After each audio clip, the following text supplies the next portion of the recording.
everybody, this is April with Primitive Mommy, and I'm going to show you how to make your own elderberry syrup from fresh elderberries, so not dried. So I'm just showing you how they're supposed to look when they're ripe. They ripen at different stages, so I make elderberry syrup in stages. Here is what they look like when they're not ripe. So they're all green. And here's one that's partially green and partially ripe. So what I do is I either leave this one and come back for it for my next round of syrup, or I will make sure I don't get those green berries when I'm sorting out the berries. So you do run the risk when you leave them of some of the birds getting your berries, but it's not really a big deal because there's so many berries on just this one elderberry plant. So, bush. So we're gonna go ahead and start cutting them off. So here's a berry. Let's go ahead and do that. So all you do with the bowl is I'm gonna cut them off and then drop them into a bowl. I'm gonna go ahead and get a few of these off. Let's go do these over here. So you see, I'm just cutting right there. Let's do this one. Okay. It's right at the top of the stem. Let's do this one. We're gonna go ahead and take this one and make sure we don't get those green berries. All right, so we got ourselves some elderberries, and this is a much smaller batch than I normally do, but you'll be able to see how it's done on a smaller scale, at least this way. So I didn't want all my berries to get dried up and go to waste and eaten by the birds this round. So we're gonna go ahead and make it. So what you need is something, of course, to gather them in, and then you need a big pot. And then a hair pick, a special one that you use just for your elderberries. So go ahead and show them how it's done, honey. So, you can freeze your berries like on a cookie sheet. Put them in here.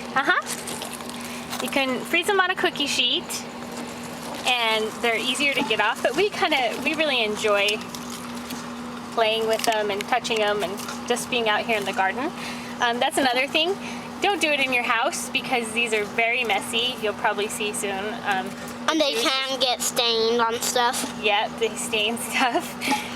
They stained all over our concrete. Yep, so that's why we're doing it in the garden today, so we don't stain our patio. It comes off with a pressure washer, but... So you see what he's doing? He's just picking them off. And they really enjoy doing this. All my kids want to turn, so I hardly even get a chance to do it.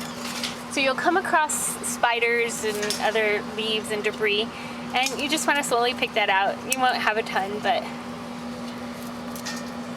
So.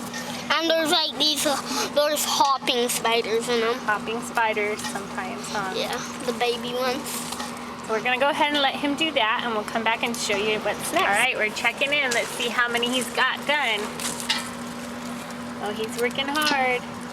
Can I have a turn yet? No. Are you having fun? When you finish that one, let me see your hands. Okay. So you see he's just combing through there. So this is why we don't go through the step of freezing them to come off easier, because we enjoy being out here in the garden and you get a red thumb. Get a red. Your whole hands are purple. A little bit.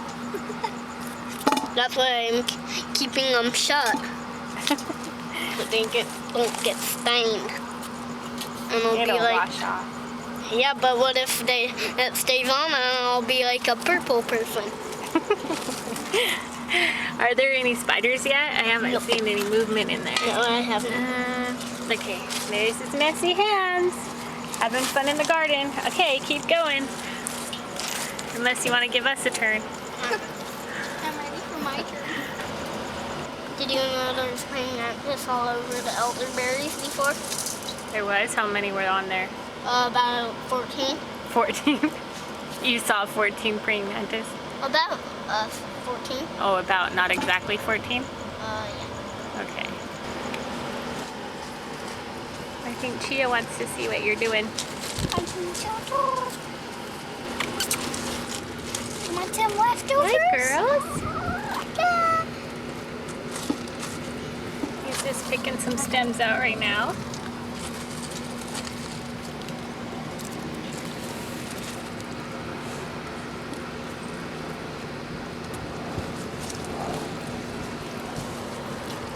Thank you.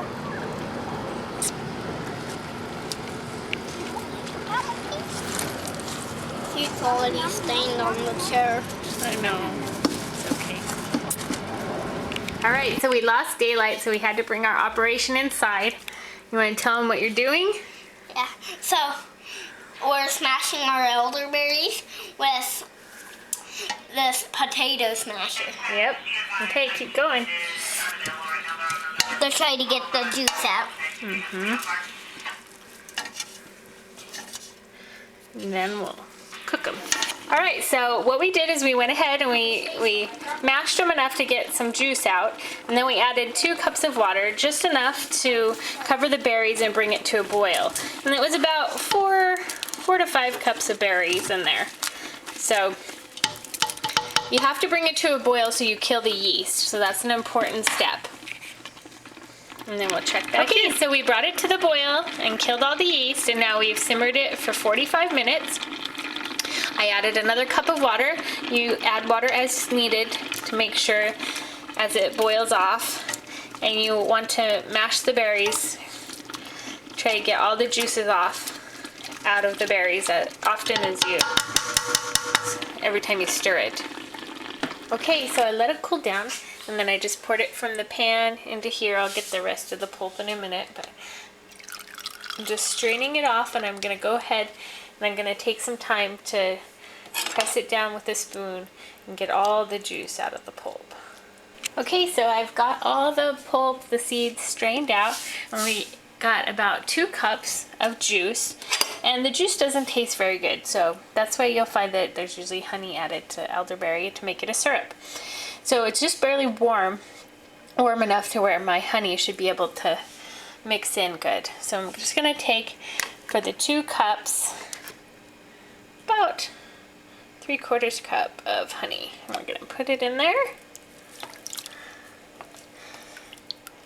And it usually takes a little bit of effort to get it to mix in. But it's worth it to not heat your honey up.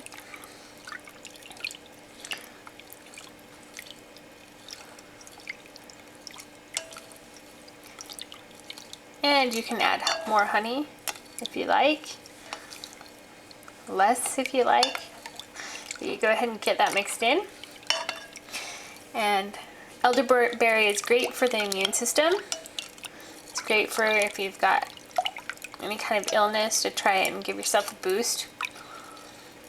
My children like to make soda with it. They take sparkling mineral water and they add this to it to make elderberry soda.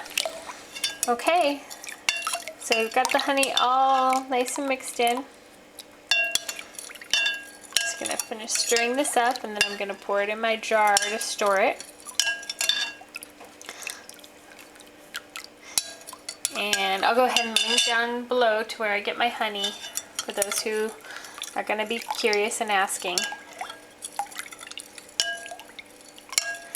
And I'll see you next time.